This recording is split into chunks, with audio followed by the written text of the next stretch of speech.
What up, Synapse here, and today I want to talk a little bit about some of the ways that game has influenced my life for the better in ways that are external to women, right? Now I want to start this off by saying, interestingly enough, game is one of those things that brings you in under a certain premise and it ends up being something completely different than what you originally thought you were looking for. Now I made a video of this a little bit ago. I might link to it somewhere or I might forget, but essentially the point is this: like, I got into game out of a necessity, a need, a desire. In other words, I came to Japan and I was like, holy shit, I'm not getting laid. What do I need to do in order to solve this issue, right? I need female companionship. I want something on a really basic level, just need sex, right? It's sort of like Maslow's hierarchy of needs. You know, like sex is a pretty like base kind of fundamental need, and some of the things that come later on, what the game journey sort of transforms into, is about affinity, right? About really meeting people who you really vibe well with, right? Because you sort of learn, of course everybody's pursuing hot girls. Hot girls are great, but ultimately that's not the goal. And if it is the goal, you're probably at like a pretty basic understanding of game, right? Ultimately, you realize that hot girls are just like people, right? They take shits, right? They have bad days, right? They're not all glamorous and glorious. They're just like everybody else, right? So it becomes less about just chasing after endless streams of hot girls to validate your own ego, and more about finding girls with whom spending time is a joy and with whom you have some sort of great and deep affinity with. Now that's going to be different for every guy because, we're all different. The things I'm into, like kickboxing and travel and business may be quite different from the things you're into. Maybe you're into, like, I don't know, board games and like constructing ships out of wood and whatever it is you're into, whatever it is you like doing, right? You're going to want to find those kinds of girls, right? So a 10 or a 9 for me, not just physically, but also just taking everything into account, is probably going to look quite different from your 9 or 10, right? Now, of course, we can all sort of take the personality aside and look at pictures and physically sort of agree, at least to some extent, oh, this girl's like very, very high quality, just physically speaking, and this one's not so much. So I sort of like to think of it as like hot girls are nice and fun, but it's just something like, it's like if you're on a mountain path to the top of the mountain, right? And there's all these beautiful flowers along the way, along your mountain path. And you're on this journey to the top, okay? And at the top is who you want to be, right? Successful with women, business, fitness, whatever your goals are, that's fine. But that's the you that's waiting for you at the top of the mountain, okay? But as you take each step up the mountain, there are these flowers along the way. And of course you're gonna stop to smell the flowers, all right?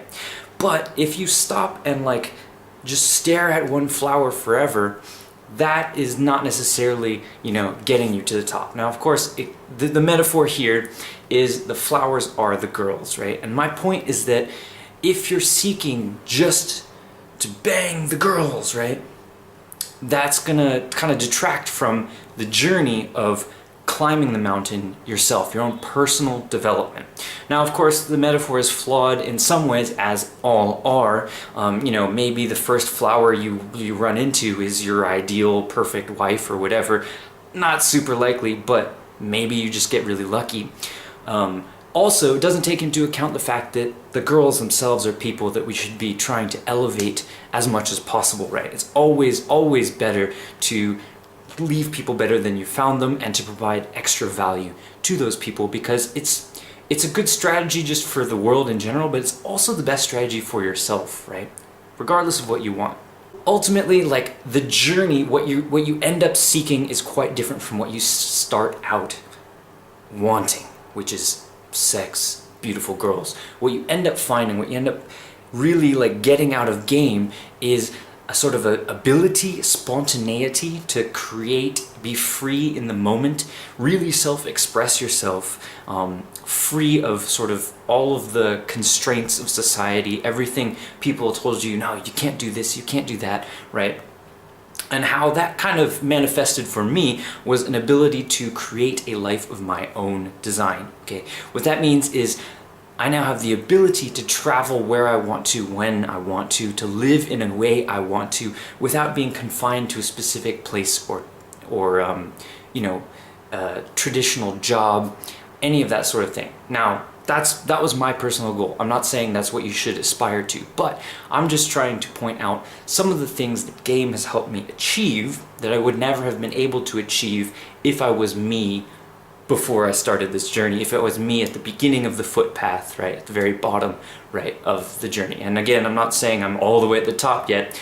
You should never be arrived fully, you should never be finished, right? You should always be working on yourself. But you cannot get into this idea of thinking of yourself as a victim of your identity or your circumstance or your upbringing or whatever. And now, obviously everybody has different upbringings, you know. Maybe you grew up like in a really lower class family, didn't go to university, like didn't have any, you know, of the modern conveniences of the standard, European or North American, childhood and all that. Maybe, your parents split up or always fighting. Whatever that is, I understand it can be hard, but it can also be leverage, right? It can also be something which motivates you and pulls you upward and out of that, okay? But in order for it to be that, you have to realize it for what it is and flip that victim mindset into one of what can I control? What action can I take? And in a lot of ways, I think game really drives that point home. Game gets you in the habit of dividing things into, look, can I change this? If not, I just got to accept it and work with it where I am now. If yes, I'm going to work hard and hustle and grind and really go after what I'm looking for in life. Now, whatever that is, maybe you want to be like a pro Go player, or maybe you want to join a circus and be like some sort of somersaulting whatever and get a job at Cirque du Soleil. Whatever it is your goal is, are you crushing it towards that goal, or have you pigeonholed yourself because of your upbringing and your past? All right? I think for me, game is like a razor that slices through all of the bullshit in my mind, right? Because we all tell ourselves all these sort of fake excuses like, oh, I can't do that. I need to have this job because I need to be stable and have a certain kind of mindset so I can preserve my future, or so I can pay the bills, and it's not possible for me to do X, Y, Z because I don't believe it. I don't think anybody can do it, right? And you see this with a lot of guys who hate on the game, okay?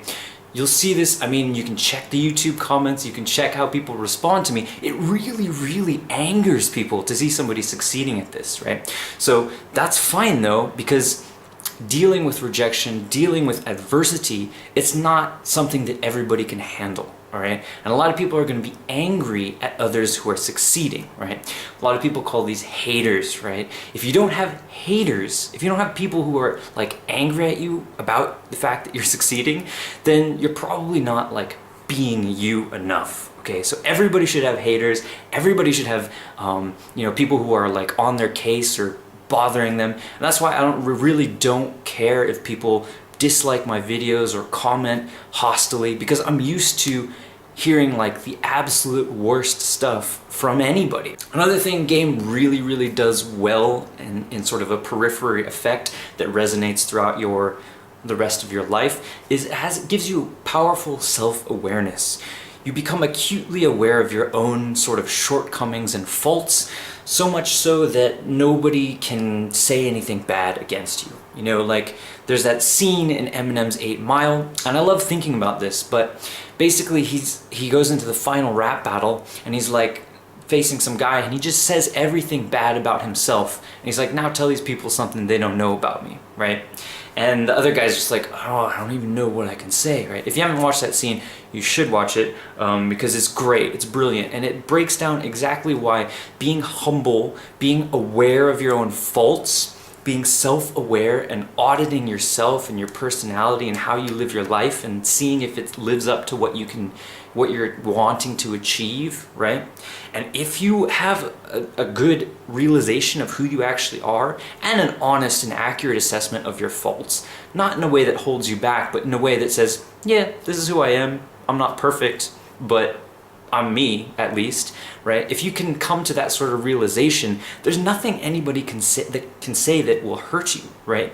Whatever anybody says about you, it just kind of washes off of you like like water off of a duck's back. There's nothing that actually sticks to you, right? So this is really powerful. This is something that game really kind of embedded deeply into me, precisely because girls are not nice often, right? They'll tell you to fuck off, right? They'll tell you like you're kimoy or annoying or whatever, right? And most of the time, it's not actually about you, right? A lot of times you just caught her in a certain mood, in a current situation, whatever. You said some word, you walked up to the girl in the club or something, you said hi, and she's like, get out of my face, you fucking ugly bastard. And you can't let that like affect you because she doesn't know anything about you, right? So sort of realizing that kind of negativity in the world, it really does exist, but as long as you sort of know who you are and you have an honest assessment of your own faults and weaknesses, again, not in a way that holds you back, make sure you're not holding yourself back and saying you can't do X, Y, or Z, but just an honest appraisal of your own weaknesses, nobody can say anything that holds you back, or nobody can say anything that really affects you negatively, right? So if you're balding, right, that doesn't matter. The girl, you walk up to a girl, she's like, get out of here, baldy. You're fucking bald with your bald spot and your receding hairline. Like, what are you, like 70, even though you look 30? Blah, right? Does that hurt you? It shouldn't. Like, you should be able to look yourself in the mirror and be like, look, I'm bald. Fucking let's go crush the game, right? Chicks love bald guys. Just own it, right? Own whatever your weakness is, it is, and then nobody can ever use it against you. And that, I think, is super powerful to me, okay? You know, like there's lots of things that girls have repeatedly brought up about me, and I'm like, yep, that's me, right? And then they have nothing they can say to you, right? So that's the beauty of it, right? And it really, really helps to have this mindset going forward, because then you don't worry, like you don't get offended by things, you don't like worry about haters or negativity. So that's the next thing, is self-awareness, right? And persistence towards your goals through rejection. I kind of talked about this already, but I think that's another huge thing. Building up that persistence, right? If you make a habit of going out and regularly approaching girls who actually intimidate you and kind of scare you and make you feel nervous and butterflies and everything, it's just gonna make it that much easier when you're trying to do something else that's scary, right?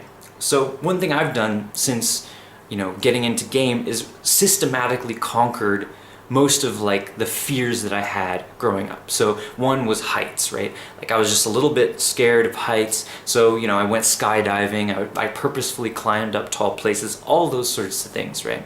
Another one is the ocean underwater. I had some trauma as a child about, the ocean. So I think I watched Deep Impact when I was like, 8 or something. So I was like, tidal waves.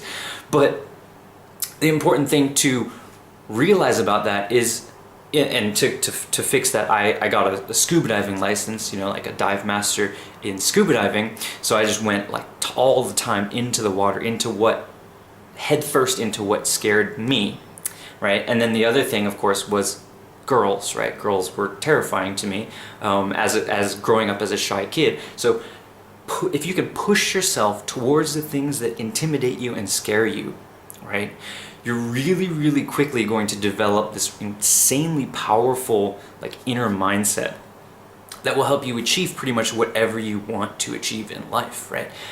Again, whether that's business, whether that's fitness, whether that's girls, whatever it is, it's going to help you with that. So the persistence and the ability to feel the fear and then do the action anyway, right? Even though you feel scared, even though you feel intimidated, until you no longer feel scared or intimidated, right? And then you come to sort of a serene sense of inner peace and like you're solid, right?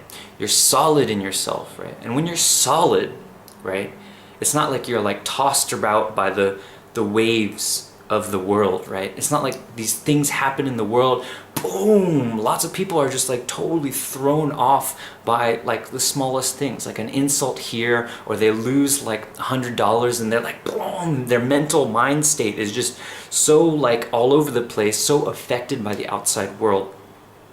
If you get to the point where, you know, you are solid, you know who you are, you know what to focus on, and you know not to worry about things you don't control. Like just the other day, Halloween, I had my wallet stolen from me. It was busy, Shibuya, the middle of Shibuya, tons of people, and I had my wallet stolen. I had too much money in my wallet because of, I was traveling, I just arrived and all this other stuff. So I lost like about $1,000, right? 5 minutes later, I'm like, fuck it, it's gone. There's no use worrying about it, right? It's already gone. Can't do anything about it. Let's just enjoy the rest of my night, okay? So realizing that sense of solidity, right? Girls really hone in on that. They feel that, and they want very much for the guy to be like solid in his core, right? They want to know that, hey, if I say this thing, and sometimes it is a test, right? Like, hey, baldy, or what up, short dude, or like skinny guy, or like you're too XYZ, right? Like whatever it is, they want you to be like secure in that. And to be secure in that, you have to be aware of it, right? So I guess what I'm trying to say is that inner stability is something that game really gives you, and that's going to, again, resonate throughout the rest of your life. Taking control of your life, just in general. I mean, I sort of, again, already talked about this also, but just taking control, living a life of your own design. So not listening to what other people say when they say, you have to have X, Y, or Z to do this, right? You have to, you know, work 10 years in an industry to be a business owner, right? Or you have to like have cars and money and looks and height and all that in order to get this girl, right? The ability to say, fuck that. If it's there, if I can believe it, if I can dream it, I can realize it, right? That is incredibly powerful, and will help you design a life of your desire, your choosing your design. Finally, it's just correlated. Game itself is the single biggest thing that I have ever seen correlated with so many other positive areas of self-development, okay? So again, like business, right? Like fitness, right? Relationships, friends, personal finance, all of these things, if you start doing game and you persist with game, you get good. All of these other things are other areas which you're going to start wanting to figure out, right? If you haven't already, right? And if you're coming from an area where we've already figured most of those areas out, well, that's awesome, because you're probably going to do great at game in no time at all. It's probably just a few minor tweaks that are going to get you there. So, you know, without game, again, I never would have started my business. Business has nothing to do with this pickup or anything like that. I wouldn't have started my other business, my main job, well, J-O-B, it's not a J-O-B, but my other business. I would have never started that if I hadn't had the ability to have that like stability, the self-awareness, auditing myself, realizing who I am, the ability to persist through negativity, through resistance, through all of those things, and not feeling like a victim, not feeling trapped by what society tells you can or can't do. All right. So all of those things really like allowed me to create my own life how I desire. And so that was the sort of the answer to the question that I've been getting from some people about what are some of the ways that game has really transformed your life in other areas. All right. So those are a few. Hope you guys like it. See you guys next time.